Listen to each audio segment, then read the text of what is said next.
পৃথিবীতে এখনও বিপুল পরিমাণ তেল মজুত রয়েছে বিভিন্ন দেশে। এই তেলই বিশ্বের অর্থনীতি ও জ্বালানি ব্যবস্থার অন্যতম প্রধান শক্তি। কিন্তু প্রশ্ন হল, বিশ্বের সবচেয়ে বেশি তেল মজুত কোন দেশের কাছে? চলুন দেখে নেওয়া যাক বিশ্বের সবচেয়ে বড় তেল মজুত দেশগুলো। বিশ্বের সবচেয়ে বেশি তেল মজুত রয়েছে ভেনেজুয়েলাতে।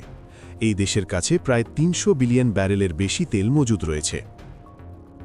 এরপরেই রয়েছে সৌদি আরবে। সৌদি আরবের কাছে প্রায় ২৬০ বিলিয়ন ব্যারেল তেল মজুত রয়েছে। তৃতীয় স্থানে রয়েছে কানাডা।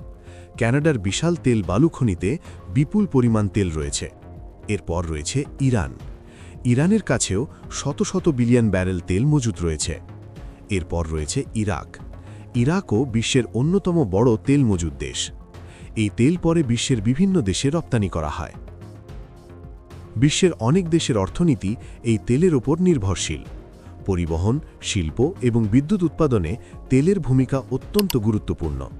তাই তেলকে অনেক সময় পৃথিবীর সবচেয়ে গুরুত্বপূর্ণ সম্পদ বলা হয়। বিশ্ব রাজনীতি ও অর্থনীতিতেও তেলের বড় প্রভাব রয়েছে। আর এই কারণেই তেলকে বলা হয় আধুনিক বিশ্বের শক্তির মূল উৎস।